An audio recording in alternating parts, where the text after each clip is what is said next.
Accidentally pressed the end video button instead of the pause button, so this is going to be a two-parter.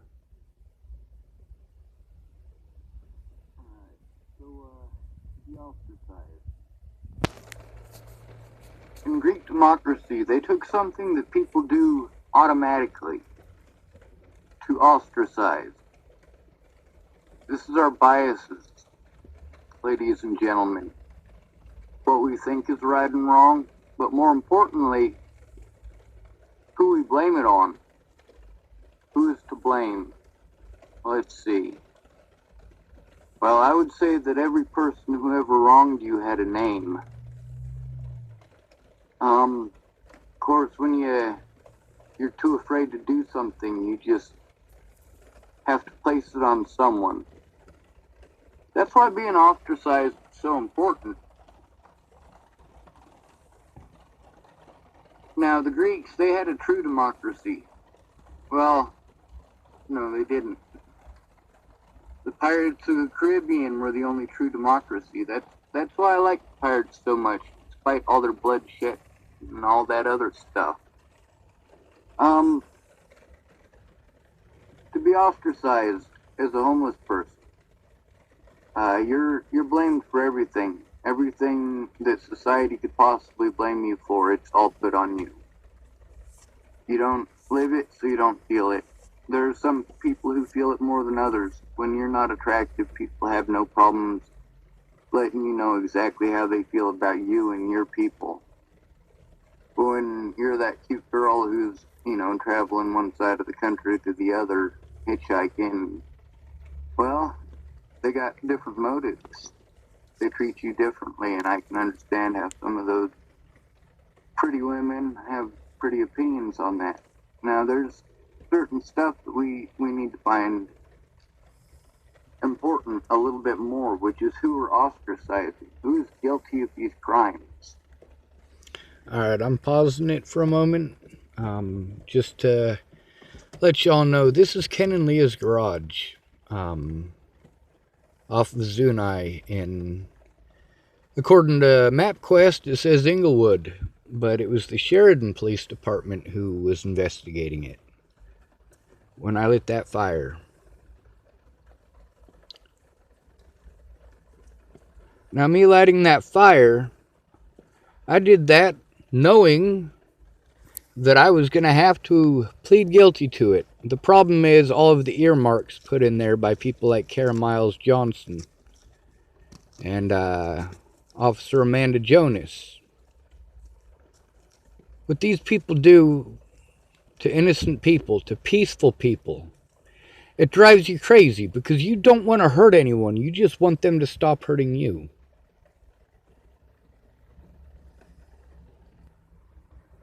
Alright, let's restart, or not restart it, but press play. Now, in a Greek democracy, all the people voted, all the males voted. That's why I say it wasn't a true democracy. In a true democracy, women would have the right to vote. Everyone has the right to vote. There are very few powers, executive-type powers, that are ever given to anyone. Now, there wasn't a true democracy in Greece. They still had basically the equivalent of a parliament.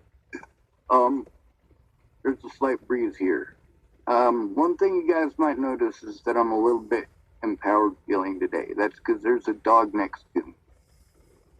He's a very nice young man, and he keeps coming out and visiting me today for some odd reason. Part of the other reason is that I have someone I've been trying something new on. What that something new is, he's got a lot of the same issues as me, so I'm treating him the way that I keep telling you guys to treat me. I will be right back in like 2 seconds. Oh, sorry, buddy.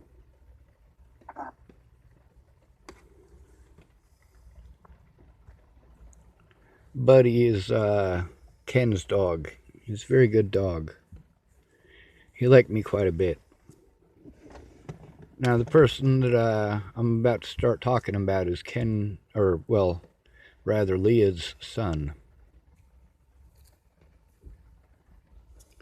he has Asperger's as well. Although when he was diagnosed, Asperger's had already gone out as a diagnosis. When I was supposed to be diagnosed, it was still a diagnosis. And when I finally got diagnosed, it was mild autism. Now that was because of Tamara. No, not just Tamara, also Nicole. I wish I knew Tamara's last name. She would be so useful right now. Alright.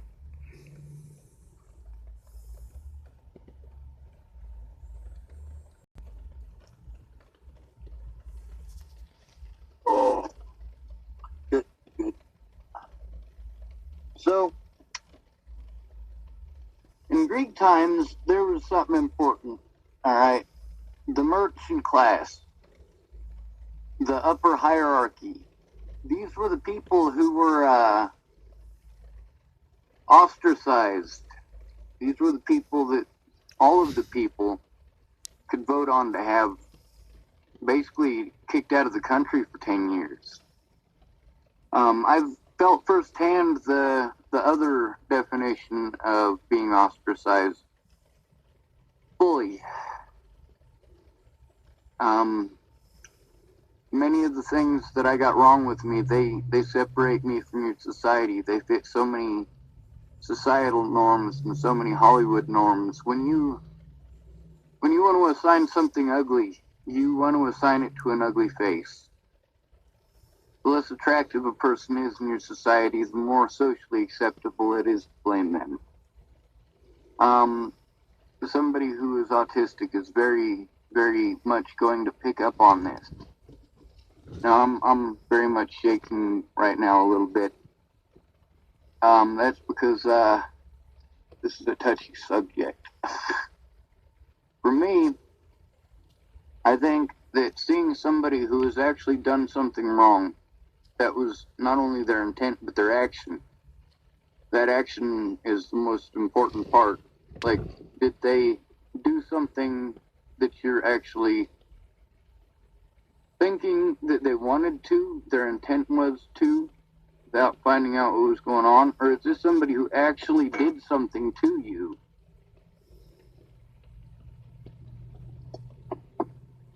Now, the problem with that ugly face, that's that dude on the side of the road with the sign. That guy's had to work his whole life, actual work, and now that he's no longer able to do that, y'all are fucking evil to him. He ain't got nothing left but that fucking bottle. You know why he ain't got nothing left but that bottle? Because he fucking tried to get back into your society. You didn't want him. He didn't fit in. People say, well, you should try to fit in. You guys are punishing. Now, one of the other things that we've got a problem with is that the second type of ostracizing for politicians. No, these guys seem to have a bulletproof everything around them for this. Every corner is covered so that their ass is clean. Always, always at the expense of us. Reminds me of that little cartoon where that bear is taking a shit and he sees that rabbit, and the rabbit's taking a shit, and the bear says, "Rabbit, you got problems with rabbit, or you got problems with shit sticking to your fur?" The rabbit says, "No." The bear wipes his ass with the rabbit. Meanwhile, everyone's like, "Man, you fucking rabbit, you smell like shit. Get the fuck away from me, you smell like shit." You know, I've been around rabbit a time or two where he fucking smelled like shit. That ain't a joke. His feet in high school, holy God. You know how we got him to finally get some new boots and change them out after getting the new boots? We ostracized the shit out of him. We made jokes about how his socks would eat things. That was a glorious thing when we got his feet to not stink like that. Meanwhile, we got career politicians pushing career rape. We got people, they don't know who to blame. They're too afraid to take it out on the person who actually did it. Most of the time it's your dad. You're afraid to take it out on your dad. You lose your home, you go into the system. Yes, the system will probably, for some of you, be quite worse. Now, for me, there was the no contact rule. That meant if you touched somebody else, you got in trouble. They put this little thing on your paperwork that says, or sexual boundary. You can get this from getting a hug, by the way. All right, I should probably tell you all that when you're in the system, they have very strict rules. No touching. Not just in a co-ed facility, in any facility. Even if it's just males, no touching. Poor sexual boundaries. If you get that on your paperwork, your life begins to suck a lot more. I never got that on my paperwork. I never got poor sexual boundaries on my paperwork. Do you know why that is? It's autism, dude. I don't like people touching me, so I don't go running around touching people. I'm afraid to touch people. I don't know how they'll fucking react. Some people fucking flip the fuck out. So I keep my nasty cock beaters to myself. And I got to see quite a few kids in the system who ended up with having poor sexual boundaries on their paperwork. There were a lot of them that got poor sexual boundaries on their paperwork because they gave somebody a hug. And then they were warned, some of them, but somebody was crying, usually about the staff members, and they couldn't go to the staff members about it because you know what happens then. They treat you like you're a liar, like you're crazy, like you belong there, like the person who did that to you didn't actually do it to you. You're just crazy.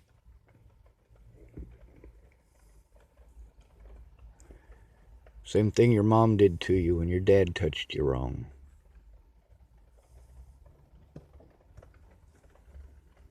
So, fuck, I'm starting to get chilly. You are so lucky you have both of the good blankets, you bastard. But there were many times when nobody would stand up for what was right. Alright? And as a kid, all those things that happened to me, nobody fucking stood up for me. Nobody did a damn thing. I definitely ostracized the people that did it. They transferred me facilities for calling somebody out more than once.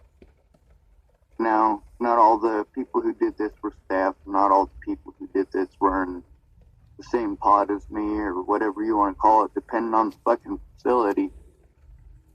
But damn, and foster parents, my God. Alright, so the temporary foster care system in Colorado, the temporary foster care system in the 1980s, you were only allowed to go to a foster home for 2 weeks. You were not allowed to go to the same foster home twice. This is for attachment reasons. So in a 2.5-year period, I was in 72 foster homes. Probably more. There was a few of them where, yeah, if you want to put your hands on me, I'm going to have issues with it. I will have issues with it.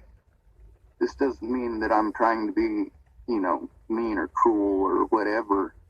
But here's the thing, the cops just automatically assume that you're overwhelmed. You've got these foster parents saying it's your fault, and the cops are there and they're going to fucking punish you for it. Jane LaRue, she did not. She was a fucking superhero. Dwight Press, I don't know what he does in his personal life, but that man, he drove me all the way to Scotts Bluff, mental hatch. Bless his heart, I mean, he had a flu, and a stomach bug, and he was sweating, and he was not feeling good, and he still did that. Now, he might have done some other wrongs in his personal life, but he still did that for me, and he's still an officer. Yes. All right, the night that he had the flu, that was the night that I broke the glass in my mom's house. I'll give you a brief description of what happened. I gave my mother $200 for rent at the place on 1st Street, and she was staying on 6th Street. Well, Scott came home. That's my stepdad. He was working for Halliburton at the time. He came home early, and my mother, she hadn't told Scott that I was over there or that I had rented the house. He thought that it was being renovated and having black mold removed.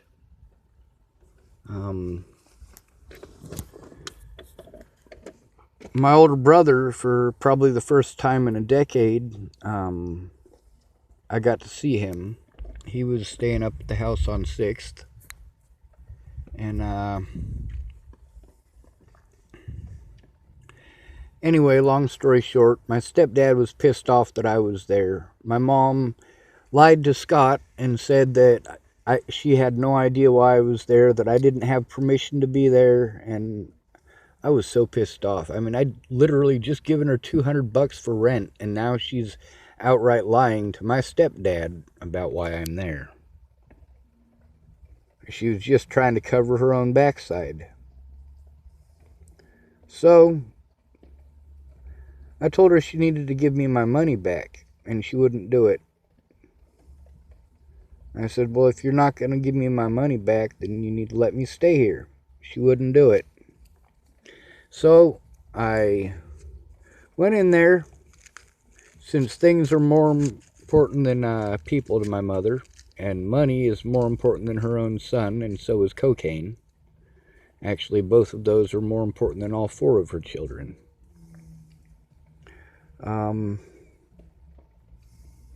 So I broke all that glass, and as soon as I started breaking it, it's the stuff from the China hutch.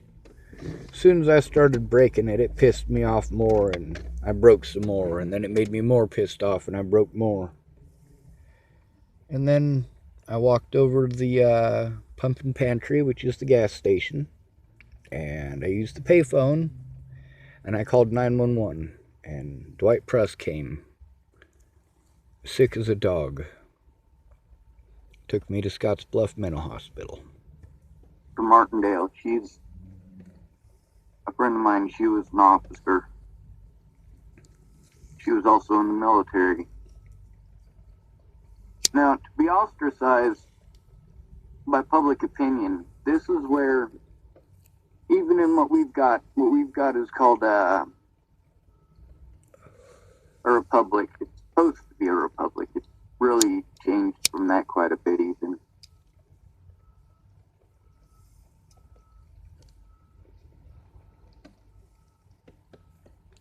Alright, apparently I need to pause it for a second. But the being ostracized thing, it doesn't work anymore. You're ostracizing, you no longer have power as the people. What you have to say no longer makes any difference. If you notice, they're still doing what they want. They're still doing what they want. I mean, here's an example from Boulder, Colorado. The people in Boulder said, man, it's fucked up. You're charging homeless people $125 a night, plus a day because they have to go to court, plus a $35 court fee, plus 20 hours of community service. That's a messed up thing to do. So they had a council meeting on it, and during the council meeting, they decided to make it illegal to sleep in a public area, public property at night.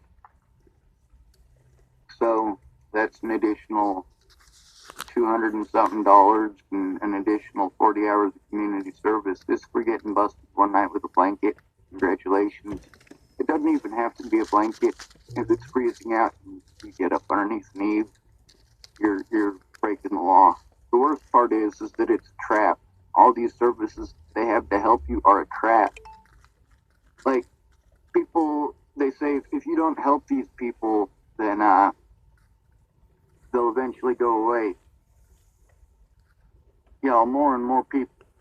Alright, I just want to say, first of all, that we do go away. We eventually die. We die very young.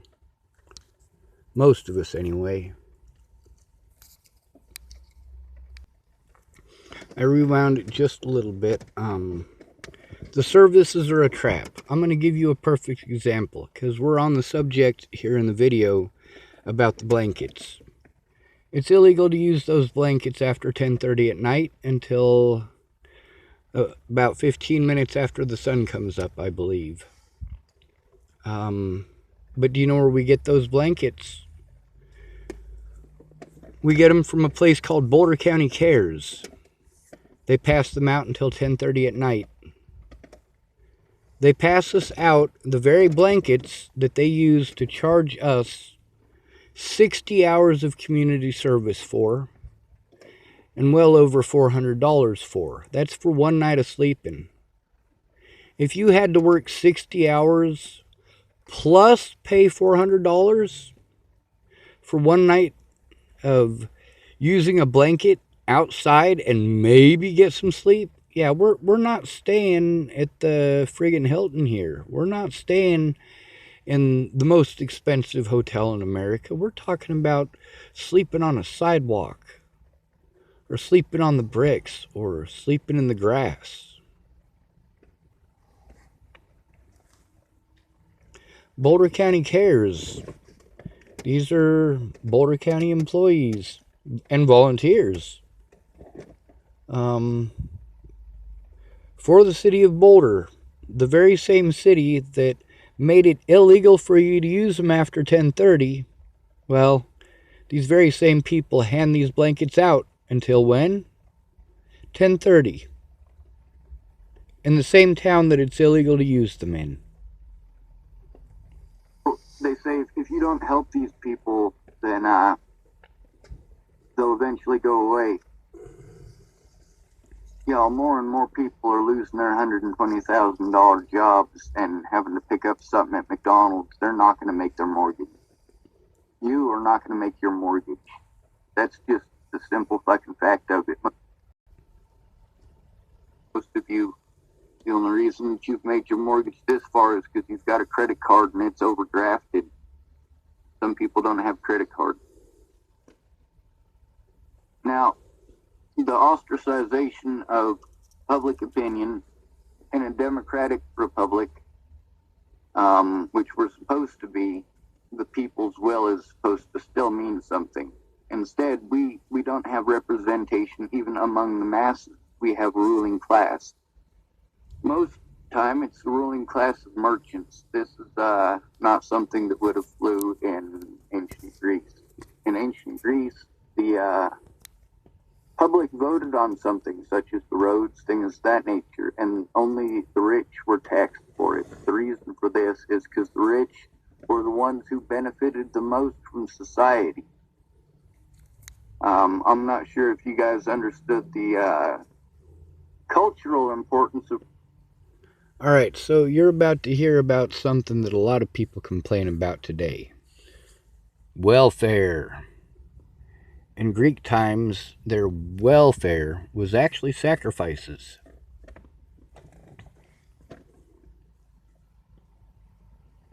Ritual sacrifice. In a Greek democracy, in Athens democracy in specific, I'm sorry, I should have clarified that from the start. In an Athenian democracy, when they had their sacrifices, which did happen daily, they sacrificed enough meat that they took the parts that were used. I wanted to stop it just for a moment to make a point that I should have made. In Greek times, the rich paid the taxes for public things that the public had voted for. The public made the vote, and the merchants paid for it. It's the opposite today. Today, the taxes are taken from the public, and the rich are the ones who vote for it. For making things, the priest did, and that part of the animal was turned into different stuff, different goods to be sold. The meat, the parts that the gods didn't want, the part that wasn't the bone, you know, and the fat and things of that nature, that went to the people. Every day, every single person in Athens got that meat because of those sacrifices. Praise God, we got free meat. except it wasn't free. The Athenian people provided those cattle, those other animals, whatever it was. Now, later on, the Catholics did the same thing at the monasteries, except the people at the monasteries ate the food. They were. All right, so at the monasteries, again, we've got it so it changes. At the monasteries, it's just like with the roads and the public works in the ancient times, as it being the opposite in monasteries. In the monasteries, the people did the work, and the monastery decided who got to eat what. That's why they had so many wars. They literally had wars over fat monks. The monks getting fat while the people starved.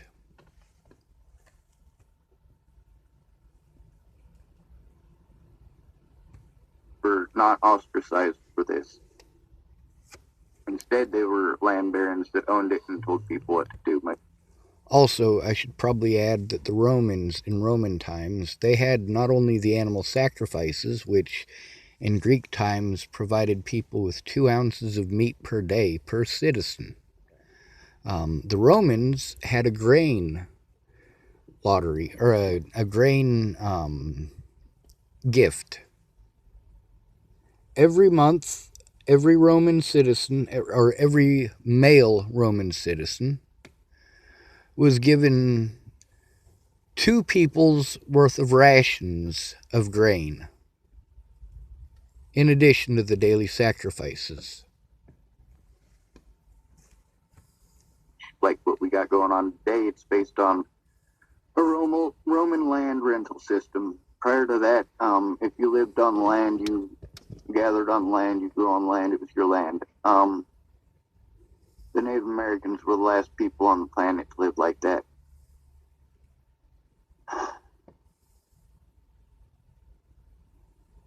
It's a tough thing. It really is. There's places that are culturally communist. By this, I mean, like, those last little tribes in Africa that we just forced to integrate.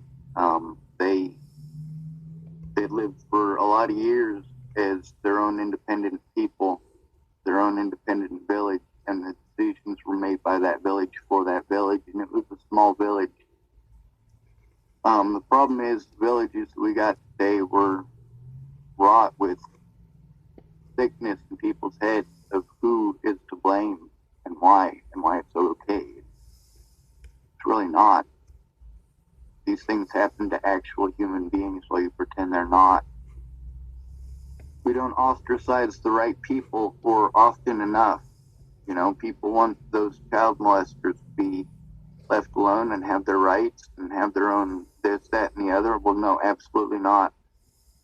You don't get to fuck a 1-year-old. You don't get to fuck a 12-year-old. You don't get to fuck a 15-year-old. Now, I know a lot of people are like, well, kinda, she's 15. Are you fucking kidding me? You need to make up your fucking mind. When is somebody an adult? When do you let them have their freedom? And when is this freedom going to happen? I'm 37 years old. I've still not tasted this freedom. I've tasted the punishment, not just being ostracized. Just being ostracized, this is by public opinion. People will actually come up to you and ostracize you for the way that you look. They actually do this, and you think this is an imagination thing. It's not. People actually do these things. Now, part of the reason for the people that... All right, if you look at Natalie's last public post, the one about me, if you go to the very, very first comments, before she died, you get to see this with your own 2 eyes. Type the word Natalie Marie. You'll see Natalie's picture. You'll see that top post. You'll notice that the last posts in it are from me, and the first posts in it are from Natalie. You'll also notice that although her post was about me, and I never got to defend myself in court. A lot of people were on there typing all sorts of mean shit about me, and then they're like, you shouldn't be allowed to type here. No, I absolutely should. That is the one place where it should be perfectly 100% acceptable for me to type. That slander didn't just come from Natalie. If you look at that post, at no point in time does she say anything about us having a sexual relationship. Because we didn't. She never said anything about rape or molestation or any shit like that. But her friends did immediately. They're like, he looks like a chimo. He looks like a rapist. You know, he probably just feels rejected because you wouldn't fuck him. Sex was the last thing on my mind, and Alicia Bollinger can testify to that. She knew I wasn't there for sex. We had a great many conversations while I was there. She called me over every time she had a cigarette almost. Almost every lunchtime, she'd call me over, and I'd go. And we'd have wonderful conversations, we really would.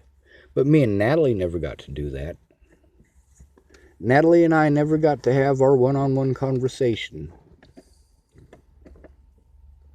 The conversation that she wanted to have with me so bad that she was willing to kill herself, or try to kill herself, because I wasn't there to hear it.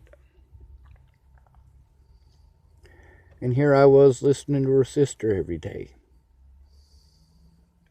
Her sister diagnosed it right. She really did. She said, Sean, you just need to be loved. She was right. But I wasn't loved. Well, her brother and I have the same condition. He has family and I don't. My family ostracized me and abused me for it. They didn't want me. They wanted their drugs. And even to this day, my mother complains that she wants normal kids. Well, there's nothing normal about my mother.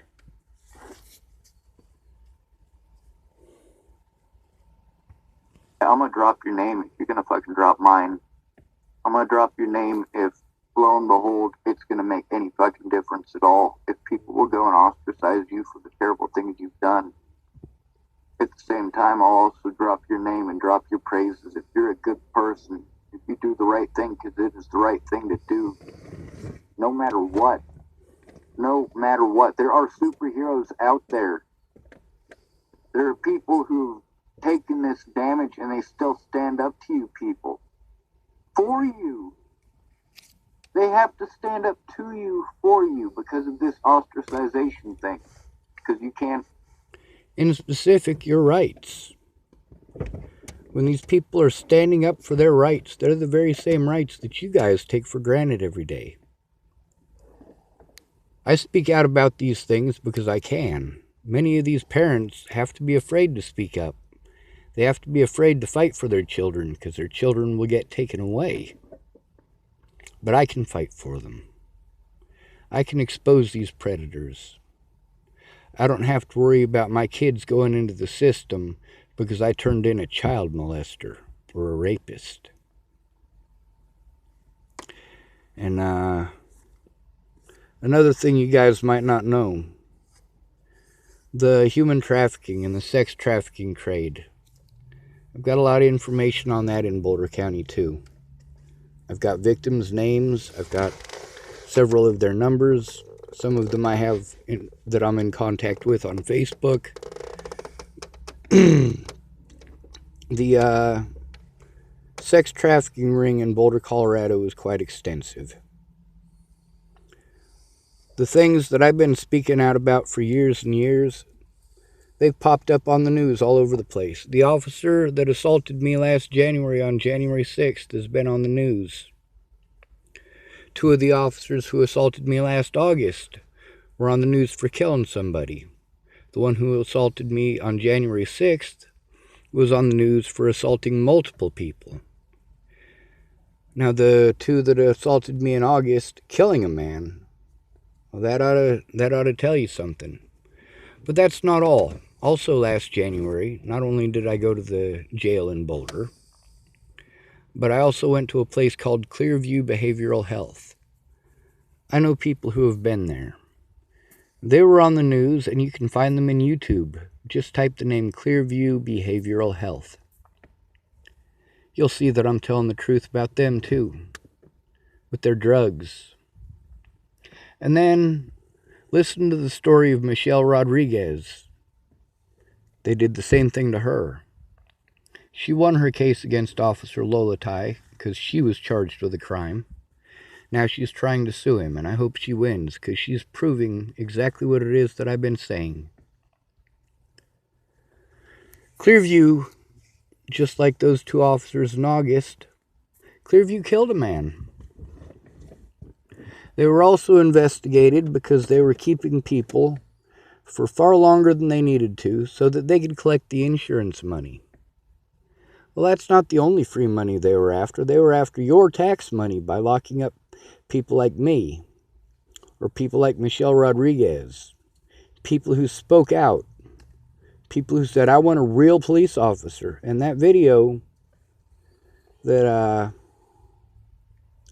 they should have allowed from January 6th of last year, that video shows that me and Michelle Rodriguez, myself and Zayd Atkinson, myself and Sammy Leon Lawrence IV, we said the same things.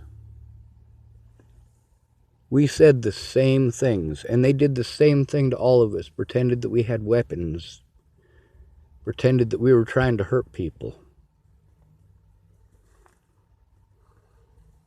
Vote as the masses to have Donald Trump kicked out of the United States of America for 20 years and have him build the roads, because lo and behold, he's the one who's profited the most from your labor. Your labor. Your labor. Your labor. And you have to fight for labor laws? Are you fucking kidding me? This is nothing close to a democracy. It's not. But the power of democracy is in ostracizing someone. That is based on public opinion. That is why the news is so important. Propaganda. Who to blame? Who is to blame? That's why Hollywood is so important. You know, Last Action Hero, you got the big, bulky, manly guy all fucking roided out of his goddamn gourd, Arnold Schwarzenegger. He's really not that ugly of a feller. I guess that depends on who you ask, but that muscle-bound thing, that'd make you safe unless it turned on you. And then the bad guy in that, oh god, that guy looked like, well, he looked like Pizza the Hut on methamphetamines. So that's your public opinion. When somebody does something terrible, you need to find somebody to victimize. When you need to find somebody to victimize, yeah, you're gonna impose face. You're gonna find that face. You're gonna find that group. You're gonna blame that group. And that group ain't the one what done it to you. It doesn't matter to you. You're gonna do it anyway and pretend it's not like that. That person wanted it, needed it, and deserved it. So basically what's happening is because you were abused, you go out and abuse someone else, and it's okay. Most people who molest children were molested as children. Now you say that you want to go out and you want to castrate all the people who are at the highest risk. This is preemptive. If you're going to do it preemptive and you're going to go out and do that, this is the two groups that you're going to go do that to. If you go by public opinion, this is how it's going to be. But if you go by statistics, yeah, your dad is going to die. And that's going to happen.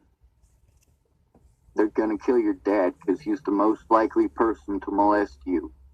They will kill your dad. He's not the only one, though. If you're a victim, you're the most likely person to perpetrate a sexual crime. If you're a victim of physical crime, you are the most likely person to perpetrate that kind of crime. It's what you learned. You could learn another way. I'm trying to show you another way. You are so much not getting what I'm saying.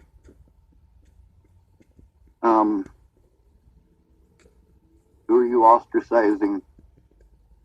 If you ostracize your father, you're afraid. You're afraid to ostracize your father. You're afraid to stand up to the person that you need to stand up to. I have always stood up to the person I needed to.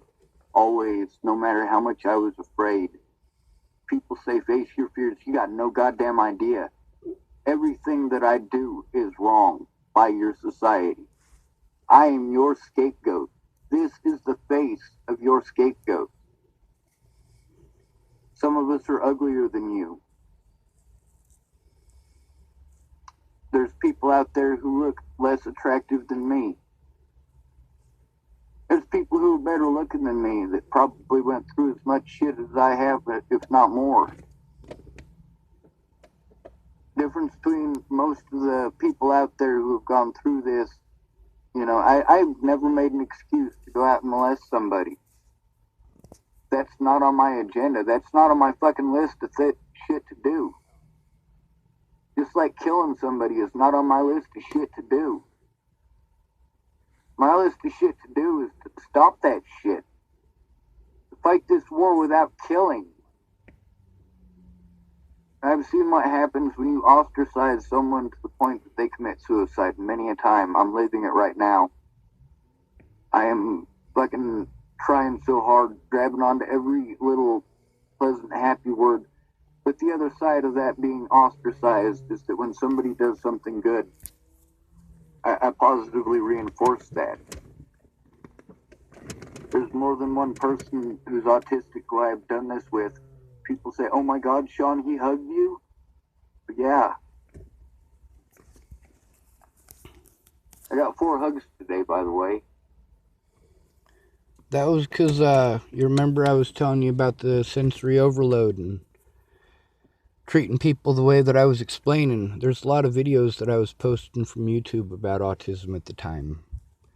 And my method, the way that I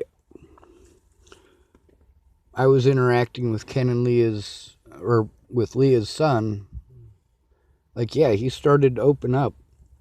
His mom was like, you know, I'm never going to know what it's like to have a son that, you know, wants to hug me. And that's one of the things that hurt her so bad when her daughter died, is that her daughter used to give her hugs all the time, and her son isn't really like that. Well, he is like that. You just have to give him a reason to be like that. You have to be understanding. Why did he give me 4 hugs in one day? Well, because I made a connection with him. Those videos there, videos that I posted at the time. And it's a lot of other people who were going through what I was going through and what Leah's son was going through. So it's pretty easy to diagnose the issue and find a positive solution. A solution so positive that this young man who doesn't give hugs, and his mom is sad because she'll never get a hug from him her entire life, well, he gave me 4 hugs in one day. You know, I saw him try to give her a hug once. It was actually before he gave me them 4 hugs in one day. He stuck his arms out to give his mom a hug, and she cringed and jerked backward and said, "What are you doing?" He kind of looked like someone making fun of Frankenstein when he did it. It was a very awkward thing. But, you know, it's not something he's used to. It's something new. So for him, learning to express that way, that was amazing. And I don't know if he still hugs his mother. I hope he does. There was another young man in Chapel, Nebraska. He couldn't look people in the eyes. And I have more issues than this young man now. He can look people in the eyes easier than I can. And it's not because he's hiding anything or because I'm hiding anything. It's just an autistic trait. But his mother, Laura, she's told that story to many people about why her son can now look people in the eyes. It's because I drew some eyeballs with him. You know, I used to teach people how to draw. Miss Jerry was probably my best student.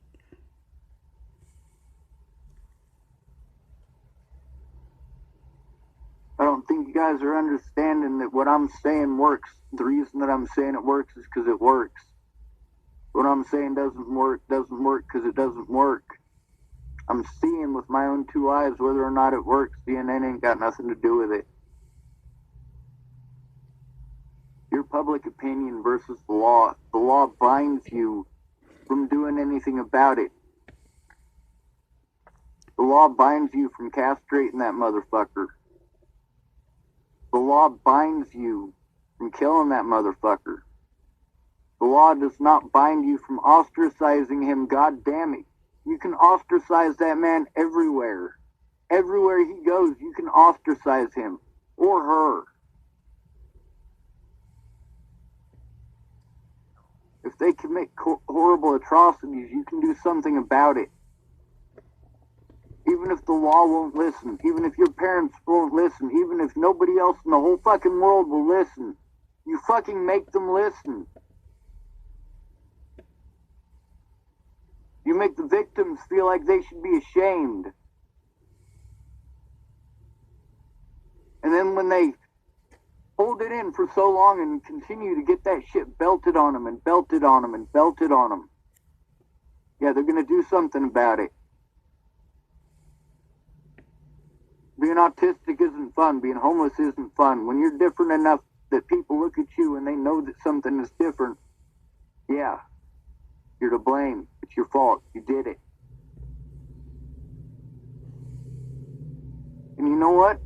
If they killed people based on public opinion, that'll be the blacks, the Mexicans, the immigrants, and the homeless people. These are the people that you blame. Well, and men, so that would probably be your dad. And honestly, take a look at the news. Am I really wrong about any of this? And your brother and everybody anyway. So, keep that shit in mind, you fucking ignorant shits. Have a happy fucking Christmas or fucking don't, whatever.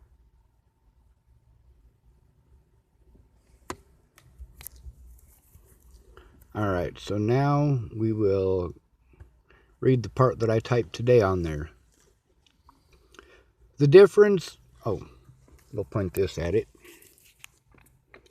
The difference a word makes to the public, cops, courts, and hospitals. The words mentally ill make it okay to dismiss you outright, pretend you are dangerous, bully you, beat you up, drug you, falsely imprison you, steal from you, lie to you, deny all of your human rights, and make a profit. The words mentally disabled makes it a felony for anyone to do those things above to you, because it is discrimination and taking advantage of a vulnerable adult. Make no mistake about it, Alicia, Maddie, Ken, Leah, Lana, Amanda, every law enforcement agency and even Natalie herself committed felonies. Literally hundreds of people are now felons by law who have not been pursued, because the term mentally ill and mentally disabled cover the same conditions and symptoms. Furthermore, there is evidence in every department I was in. Every camera, every prisoner, and the guards. If you ask the people I was in jail or in institutions with, they will remember three things about me. 1, they didn't get much sleep. And, where the hell is this?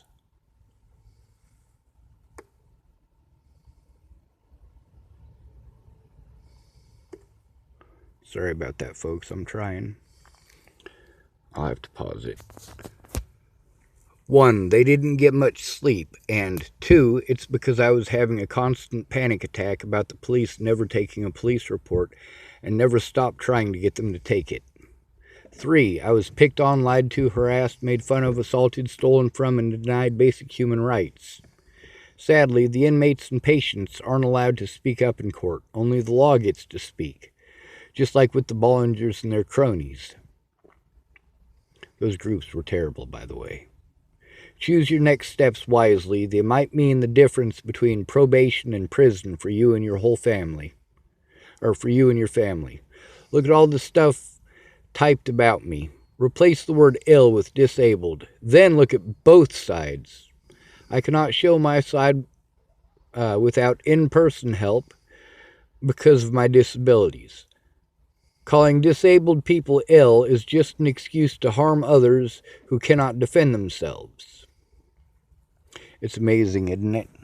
How the term mentally really isn't a negative connotation by itself. And the term ill isn't necessarily a negative connotation by itself. When you think ill, you think somebody might have the cold or the flu.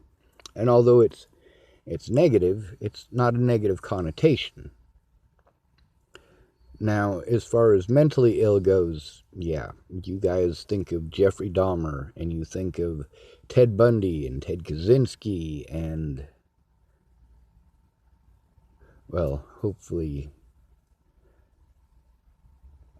you realize those people are psychopaths, like Ted Bollinger.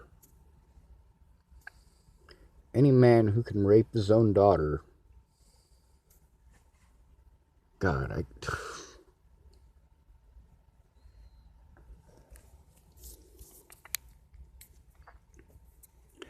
I challenge this unjust and biased propaganda before whatever deity, president, hero, savior, judge, officer, attorney, country, or ruler you may see fit to have them judged by.